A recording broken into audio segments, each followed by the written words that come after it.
Innover pour le commerce avec l'Institut du commerce. Et Point de vente, le magazine des magasins.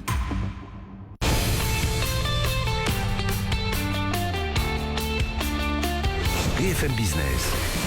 Innover pour le commerce. Karine Verniol. Bienvenue pour cette émission dédiée aux nouveaux enjeux du commerce sous toutes ses formes, distribution, retail, marketing, digital, les façons de consommer changent et avec elles forcément les manières de vendre. C'est ce que nous voyons aujourd'hui avec notre invité Marc Buteau. Il est coprésident du nouvel Institut pour le commerce et également directeur commercial central de Nestlé France. Le débat du jour en ce week-end du salon de l'agriculture. Les initiatives du circuit court sur le web peuvent-elles être une réponse à la crise agricole? Nous en parlerons avec Thierry Desforges de monpotager.com et Clément Lefourny d'Agriconomie. Et puis les chroniqueurs, Rodolphe Bonas, PDG de CEACOM, qui se balade à travers le monde pour nous ramener les différentes innovations. Nous partirons pour la Suède. Et le mot de la fin sera pour Hervé Novelli, ancien ministre des PME, créateur du statut d'auto-entrepreneur. Mais tout de suite, ce sont les news. BFM Business. Innover pour le commerce. Les news. Et pour les news, on retrouve comme toutes les semaines Hélène Cornet. Bonjour Hélène. Bonjour Karine. De la rédaction de BFM Business pour nous tenir au courant de ce qui s'est passé cette semaine. Et alors, vous êtes allée aux Galeries Lafayette qui s'offre un nouveau salon de coiffure dernier cri. Effectivement, c'est Alexandre de Paris, le coiffeur de luxe, qui ouvre 200 mètres carrés au deuxième étage du magasin. Un vrai écrin de luxe avec du marbre, du bronze, du noir. C'est très très chic. Et vous savez, Alexandre de Paris, c'est celui qui coiffe les stars depuis les années 60. C'est vraiment l'élégance à la française. D'ailleurs, la coiffure française est numéro 1 dans le monde. Et là, ça sera vraiment un écrin de luxe qui donnera envie. D'ailleurs, des mannequins vont se balader dans les allées du magasin pour vous montrer ces coiffures très sophistiquées. Donc, il y aura des défilés de coiffure dans les Galeries Lafayette. Allez, on continue dans la mode. On peut transformer son salon aujourd'hui en cabine d'essayage. Oui, et c'est une vraie tendance de shopping. En fait, je vous rappelle le principe, vous recevez des articles de mode ou d'accessoires chez vous, vous prenez le temps de les essayer dans votre salon et vous ne renvoyez ce qui ne vous plaît pas. Ça s'appelle My Personal Closet et ça existe depuis 2 ans, sauf que là, la nouveauté, c'est qu'il lance le même principe, mais pour la lingerie, et ça s'appelle My Private Closet. Et je vous dis que c'est une mode parce que même Zalando offre ce service, et là aussi, vous recevez des articles et vous renvoyez en fait ce qui ne vous plaît pas.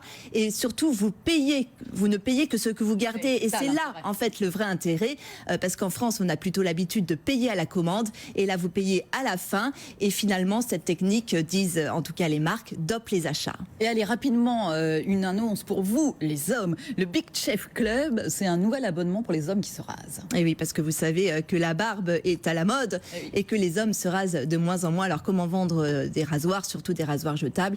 Eh bien, pas avec le principe de l'abonnement. Et donc Big Cimé après Unilever et Gillette. Donc vous recevez des rasoirs ou des lames et puis à un moindre prix, hein, c'est tout l'argument marketing. Big Moustache fait ça chez nous et tout ce marché de l'abonnement du rasoir en ligne représente déjà entre 5 et 10% des ventes. Et oui, encore une fois, l'idée venait des startups et du coup les grands s'y mettent parce que c'est une très bonne idée. Merci infiniment Hélène Cornet, on vous retrouve la semaine prochaine. Même heure, même endroit, c'est l'invité tout de suite. BFM Business. Innover pour le commerce. L'invité de la semaine. Et notre invité, c'est Marc Buteau. Bonjour. Bonjour Karine. Co-président de l'Institut du commerce, je devrais dire le tout nouvel Institut du commerce, puisque cette association vient de se créer. Vous êtes également directeur commercial central de Nestlé France.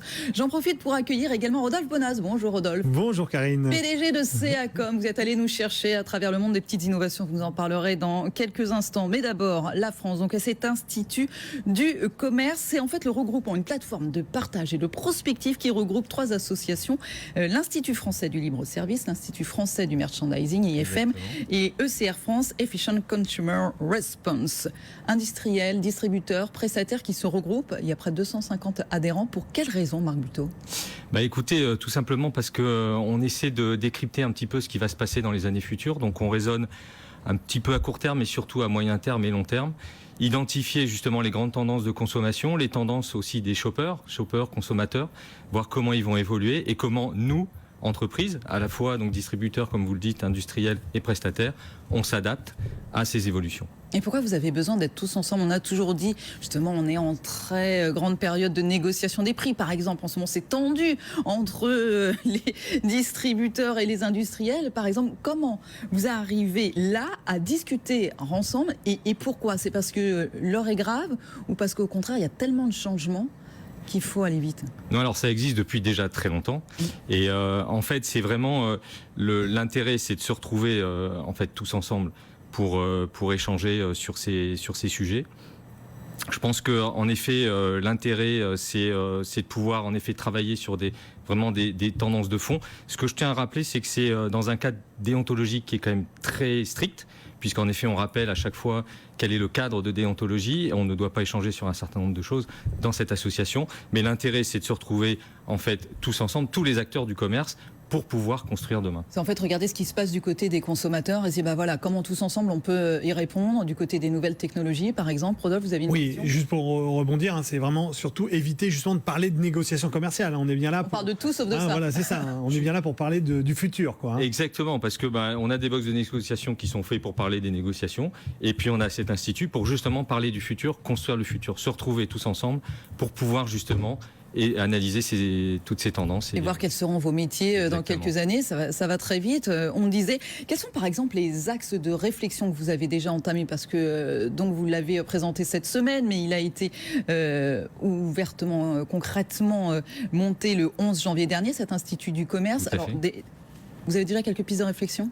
Ah oui, alors on a un grand nombre de pistes de réflexion qui sont donc travaillées par des comités, par des groupes de travail qui sont formés à la fois de distributeurs industriels et prestataires. Des exemples, on a la rupture, c'est comment on met à disposition les produits à nos consommateurs, parce que c'est parfois... Et qu'il n'y ait pas de rupture dans les rayons. Exactement. La proximité, aujourd'hui c'est un canal qui est en plein développement. Comment on adapte nos offres produits et également nos offres de services, et aussi sur la supply chain par exemple, comment en effet améliorer la supply chain sur le dernier mètre. Alors justement, la proximité, vous y avez déjà un petit peu réfléchi chez Nestlé, je rappelle Nestlé France, c'est une 50aine de marques. On a vu arriver il n'y a pas très longtemps dans les rayons l'atelier. C'est quoi l'atelier?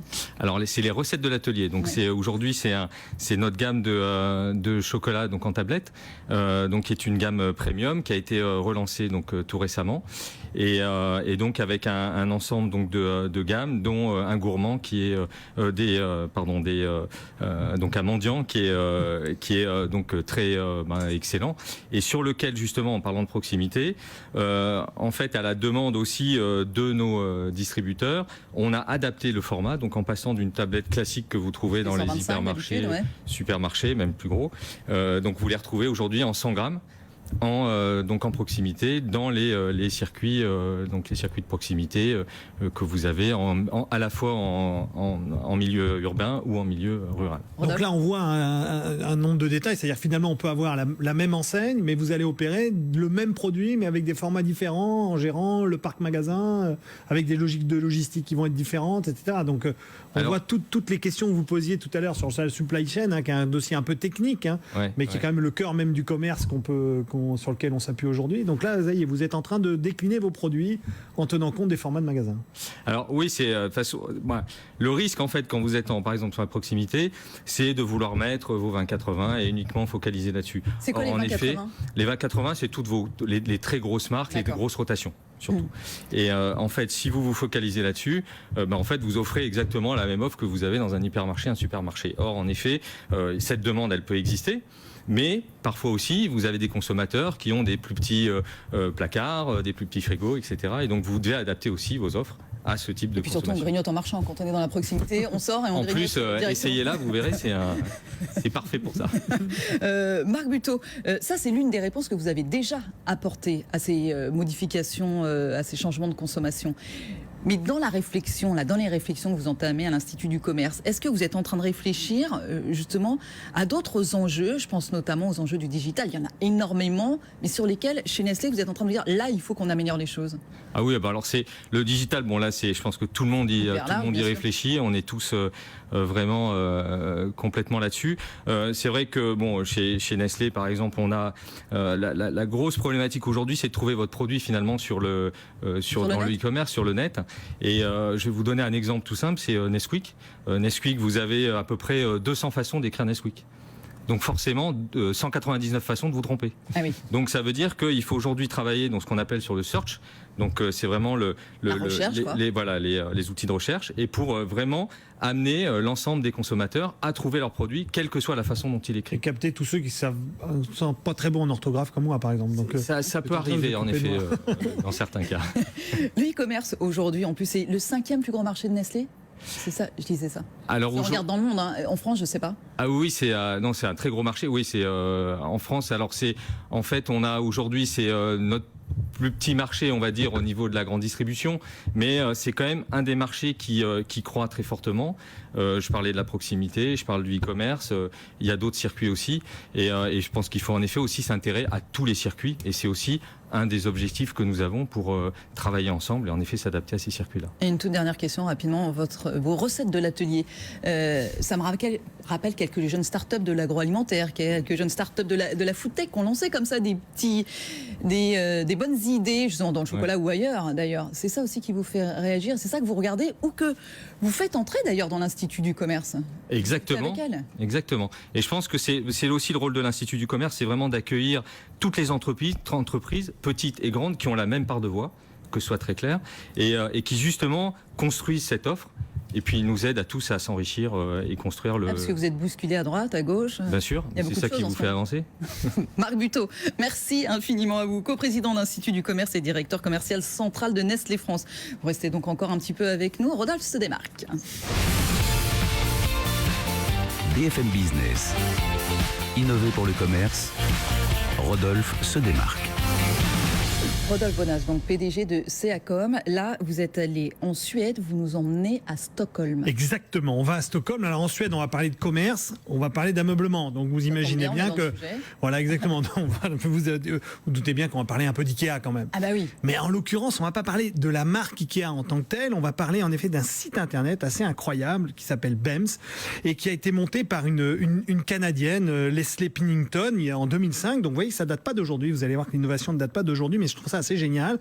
C'est qu'elle s'est dit, c'est bien d'aller chez Ikea, ils font des super meubles, mais moi ça m'ennuie quand j'achète un fauteuil, une chaise ou un canapé, de retrouver le même chez mes amis ou chez ma famille. Et donc elle a eu l'idée de monter ce site dans lequel elle offre en fait des designs, elle a pris toutes les codes de tous les meubles Ikea, et donc vous avez 259 catégories de tissus disponibles. Pour customiser en fait. Pour customiser vos meubles Ikea. C'est assez génial, et du coup sa petite boîte fonctionne bien. Alors j'ai les chiffres de 2014, alors je pense que ça s'est développé, elle fait presque 6 millions d'euros de chiffre d'affaires, elle exporte dans 42 pays, il y a une trentaine de personnes qui bossent pour elle, et c'est une fille assez géniale. Ça s'appelle BEMS. Mais c'est ça, j'imagine que Ikea ne va pas laisser faire. Alors, c'est ça l'innovation. Alors, en fait, en réalité, Ikea a regardé ça et s'est dit, bon, pour l'instant, elle utilise nos meubles et peut-être que ça peut nous en faire vendre plus. Donc, on va rien dire. Et au-dessus, derrière BEMS, c'est créé Ikea Hackers. Alors ça, c'est génial. Ce sont des mecs qui ont eu l'idée de se dire, attendez, comment est-ce qu'on peut créer une sorte de do-it-yourself d'Ikea? Donc, eux, ils ont un site dans lequel ils vous expliquent comment vous achetez des meubles Ikea et que vous décomposez pour fabriquer autre chose. Lego, quoi. Exactement. Donc, par exemple, avec 2 chaises, vous fabriquez un vélo, ou bien, par exemple, avec des ranges documents, vous avez fabriqué des tables, etc. Donc, les Ikea Hackers. Alors là, Ikea s'est dit, maintenant, là, c'est pas possible. Ils sont quand même en train de détruire nos outils. Ils ont eu 2 possibilités. Soit carrément se confronter, soit s'allier. Et c'est ça l'idée géniale d'Ikea, c'est que ils ont décidé finalement de créer derrière une sorte d'open source du meuble. Et ils sont en train de travailler actuellement sur un modèle de canapé, le Delaktig, qui veut dire en suédois, parce qu'on sait jamais ce que ça veut dire. Hein. Donc là, je vous le dis, Delaktig, ça veut dire faire partie de quelque chose. Et c'est le premier modèle de canapé d'IKEA conçu par IKEA pour être hacké. C'est-à-dire, c'est un canapé open source dans lequel tous les plans seront disponibles et du coup, dans lesquels il offre la possibilité à qui veut de fabriquer des accessoires, de le transformer en canapé lit, de le transformer en table, de fabriquer. Et donc, c'est ça, on rentre dans une logique dans laquelle finalement la marque va accélérer le hacking de ses produits. Quand est-ce qu'il va sortir Delaktig ? Alors, Delaktig, dans l'an 2018, fin 2018. C'est pas tout de suite. C'est pas tout de suite, mais c'est parti. La tendance est partie. Allez voir les sites BEMS, IKEA Hackers, vous serez surpris. Merci infiniment, Rodolphe Bonas. À la semaine prochaine. De Seacom, à la semaine prochaine. Merci, Marc Buteau. Allez, on y va, c'est le débat de la semaine. BFM Business. Innover pour le commerce. Le débat. Et à l'occasion du Salon de l'Agriculture qui se tient donc en ce moment à Paris, zoom sur les nouvelles formes de distribution des produits agricoles. Le circuit court, vous savez, directement du producteur au consommateur, a plus que jamais le vent en poupe. Plusieurs start-up se sont engouffrées dans la brèche. Comptoir local en Ile-de-France chez vos producteurs ou encore au cadran pour la viande. Selon les derniers chiffres, on a un producteur sur 5 qui vend en circuit court. Ceci dit, est-ce vraiment la panacée pour les agriculteurs? C'est ce que nous allons voir avec Thierry Desforges. Bonjour. Bonjour. Fondateur de monpotager.com. Clément Lefourny, bonjour. Bonjour. Vous êtes cofondateur et directeur général d'Agriconomie. Tous les deux, vous êtes également fils d'agriculteur, c'est bien ça, exploitant vous-même agriculteur, ça c'est important également de le préciser. J'aimerais qu'on commence, vous êtes donc des aguiculteurs, c'est comme ça qu'on vous appelle aussi maintenant. Mon potager, comment ça marche, Thierry Desforges? Alors le principe est assez simple, il permet aux citadins de pouvoir cultiver une parcelle de potager en ligne, donc de créer sa propre parcelle de potager, se l'approprier, et ensuite on choisit ses espèces, les différentes espèces, fruits et légumes, variétés qu'on a envie de planter, c'est ce qu'on a envie de manger au final, et c'est le producteur qui prend la main, donc les producteurs qui prennent la main, et on va pouvoir suivre l'évolution de ces cultures, du semis jusqu'à la récolte, et recevoir à domicile ou en point relais ses propres productions issues de son potager. La finalité, c'est quand même de recevoir des paniers ou des cajots, comme vous voulez, de fruits et légumes cultivés par des producteurs identifiés et si possible près de chez soi, à domicile grâce à Internet. Oui, voilà, le principe, on reste quand même sur l'approvisionnement de fruits et légumes ou de produits issus de produits transformés, d'agriculture, ou produits transformés ou faiblement transformés, mais avec une expérience utilisateur qui est très très différente de tout ce qui peut être offert par ailleurs, parce qu'on est carrément lié à la parcelle, on a le suivi des cultures et on découvre ce qu'est le métier de l'agriculture. Non mais à l'heure de l'instantané, comment vos clients, je ne sais pas combien vous avez de clients aujourd'hui? On a 15 000 utilisateurs. 15 000 utilisateurs acceptent de regarder pousser leurs radis en disant je les plante maintenant, d'ailleurs je ne sais pas à quel moment on plante les radis, mais et je vais les récolter dans 3 ou 6 mois et ils attendent la récolte pour les avoir? Oui, l'idée c'est aussi les citadins acceptent ça? En fait, c'est ce qu'on demande aux citadins, c'est d'accepter de comprendre qu'il y a une saisonnalité, on vit avec le rythme des saisons, le rythme du climat, et que effectivement il faut attendre un peu, qu'on n'a pas une sécurité absolue du rendement d'1 mètre carré, ça peut varier d'une année sur l'autre. Et ça marche? Et ça fonctionne, les gens en fait apprécient surtout vivre une expérience différente. Oui, c'est ça, c'est que rajouter à l'idée de circuit court, on a cette idée un petit peu de ludisme, de pédagogie aussi, parce que ça c'est très important et je crois que ça va avec. Vous avez quoi, une trentaine de producteurs qui travaillent avec vous? On a, oui, un peu plus de 40 maintenant producteurs qui travaillent avec nous. Et c'est quoi le business model alors? Pour eux par exemple, quel est l'intérêt pour eux? Pour les producteurs, en fait les producteurs vont, par notre intermédiaire, vendre plus cher leur production que s'ils travaillaient dans des circuits longs. Donc nous, ce qu'on leur demande, c'est d'essayer d'assurer une production de qualité avec d'être bien dans notre objectif qui est la durabilité, d'être dans une agriculture frugale, d'être dans des systèmes de production qui soient on a oublié vertueux. De préciser que c'était par abonnement. Donc aussi ça leur rassure forcément. Exactement. Ils savent où ils vont. Ils savent où ils vont et donc la marge elle est de combien? Ils arrivent à vendre entre 20 et 40% plus cher leur production. Ça dépend des productions en fait. C'est ça qui est intéressant. Clément Lefourny, donc vous avez créé avec d'autres Agriconomie qui au départ est une plateforme qui s'occupe plutôt de l'approvisionnement des agriculteurs de l'amont. Sauf que vous vous êtes dit aujourd'hui, fort justement de cette communauté, de tous ces clients agriculteurs que vous avez, il faut aussi qu'ils apprennent à mieux vendre et c'est une demande de leur part. Donc aujourd'hui, quelles sont leurs différentes possibilités pour mieux vendre? Pourquoi ont-ils besoin de mieux vendre? Ils ne se font pas avoir tout le temps quand même. En fait, l'agriculteur est dans un modèle un petit peu où on lui donne tous ses approvisionnements et derrière, on s'occupe de sa commercialisation. Il a entièrement délégué la partie commercialisation. Et dans la partie commercialisation, c'est là qu'on va retrouver toute la marge au final de l'agriculture.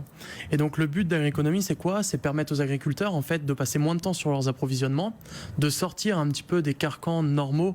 Donc grâce au digital, ils peuvent acheter des engrais, des semences, des pièces détachées pour leur exploitation, ce qui leur permet de dégager du temps et plus de rentabilité. Parce que ouvrir la distribution en direct, ça veut dire aussi avoir des investissements derrière. Et donc ces investissements, comment on les aide? Vu qu'on leur offre des points de compétitivité en les aidant sur l'approvisionnement, ils ont plus d'argent pour investir dans leur distribution. Et donc, par exemple, sur mon exploitation, j'ai investi il y a quelques années sur la distribution en direct, puisqu'on vend directement aux restaurateurs les produits de la ferme. On a de plus en plus justement de circuits courts, on a les AMAC qui se sont développés, on a le fameux réseau de la ruche qui dit oui, on a les ventes directement à la ferme. Il y a aussi ce biais de la vente aux restaurateurs. Mais on a l'impression qu'on laisse de côté tout ce qui est grande distribution. Aujourd'hui, on a toujours le grand méchant loup, la grande distribution d'un côté, et l'agriculture engagée, responsable, qui va passer par les circuits courts de l'autre. On est encore dans ce schéma-là. Aujourd'hui, Clément Le Fourny, alors que par exemple, je regardais cette semaine, Carrefour annonçait différents engagements, notamment un plan de soutien à l'agroécologie. Mais est-ce qu'on est toujours dans ce schéma-là ? Alors on sort un petit peu de ce schéma-là, puisque maintenant il y a quand même des enseignes qui se fournissent directement chez les agriculteurs. Moi, par exemple, je livre des supermarchés à proximité de chez moi, donc on a des produits locaux qui sont distribués dans les supermarchés qui sont à proximité. Donc on n'a pas la grande distribution et la distribution locale. On est capable d'apporter aussi du local à un prix compétitif sur les marchés parce qu'on supprime l'intégralité des intermédiaires. Donc il n'y a pas le grossiste, le semi-grossiste qu'on va retrouver dans la chaîne traditionnelle. Il y a l'agriculteur, le supermarché et le consommateur. Donc ça permet à l'agriculteur d'avoir un prix rémunérateur et ça permet au consommateur d'avoir un produit local de qualité. Mais aujourd'hui, est-ce que c'est possible pour tous les producteurs, justement, ces circuits courts, où on enlève des intermédiaires pour, au final, que la marge soit davantage dans leur poche ? En fait, tout est une question d'outils. Tirer des C'est-à-dire que l'agriculteur, son métier, c'est de produire. Effectivement, il a plusieurs solutions ensuite. C'est comment est-ce qu'il répartit son temps. Soit il vend en direct lui-même, donc il fait les marchés, il fait la démarche commerciale, etc. Ça prend beaucoup de temps, mais il va gagner une partie de la marge. Soit il délègue en fait à un organisme collecteur la partie commercialisation, c'est ce que disait Clément tout à l'heure.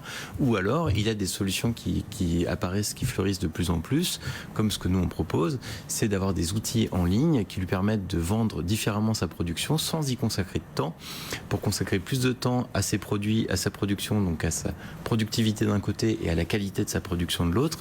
Et au final, ce qu'attend le consommateur, c'est d'avoir de la traçabilité sur les produits et une qualité garantie. Voilà. Donc, et quand on a réuni tout ça, c'est peu de temps, un modèle qui est vertueux pour l'agriculteur parce qu'il lui permet de gagner du temps et de l'argent, il vend plus cher ses productions. En fait, on a bouclé la boucle. Par contre, effectivement, ça remet en cause tout un tas de circuits traditionnels avec des intermédiaires. Mais est-ce que c'est pas, on entend parfois la critique comme c'est un truc de bobo que d'acheter ces fruits et légumes par Internet, parce que forcément ça coûte un petit peu plus cher, et puis ce sont juste des citadins pressés parisiens. Est-ce que d'autres clients se tournent vers cette distribution par Internet, justement ? Alors quand on a créé, en fait, on pensait justement qu'on allait avoir 90% de la clientèle qui serait effectivement une clientèle dite bobo, mais je trouve que c'est un peu cliché. Genre de cadre pressé urbain. Voilà, on va dire ça.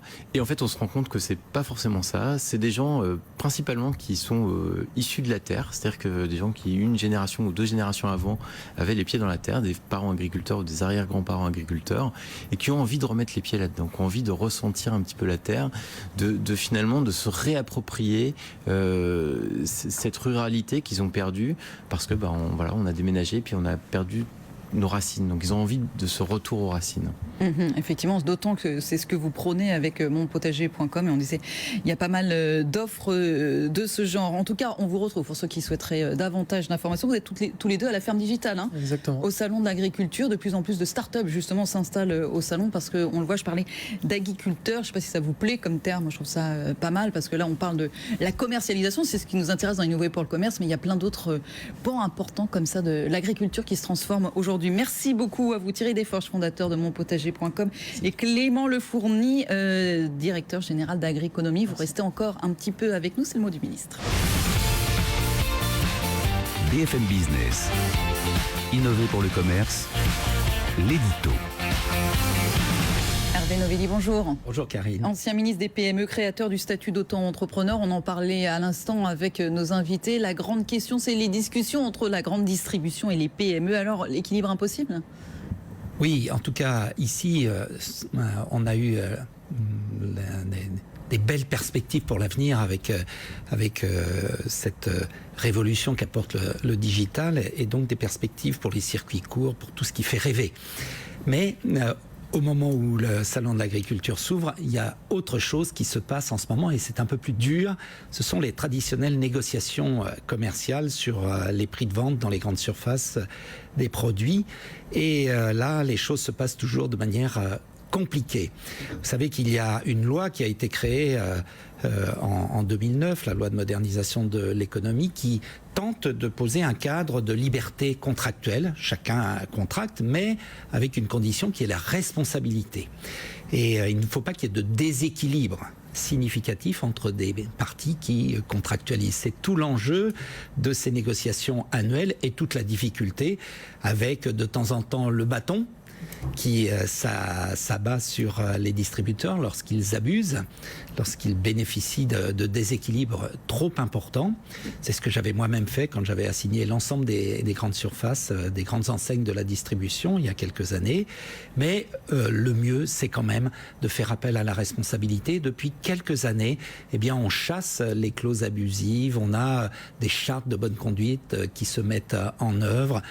La loi Sapin 2 qui vient d'être votée toilette un peu cette loi, mais on y reviendra forcément parce qu'il faudra de nouveau inventer un nouvel équilibre entre la liberté de contracter et puis la responsabilité dans cette contractualisation. Et d'autant plus que des deux côtés, nos amis industriels et nos amis distributeurs sont quelque peu bousculés avec tous ces nouveaux entrants. Donc oui, eh bien c'est le début de la sagesse qui viendra, en tout cas on l'espère.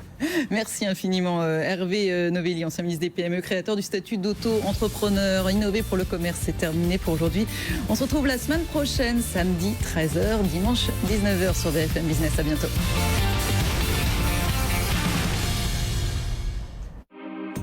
Innover pour le commerce avec l'Institut du commerce. Et Point de vente, le magazine des magasins.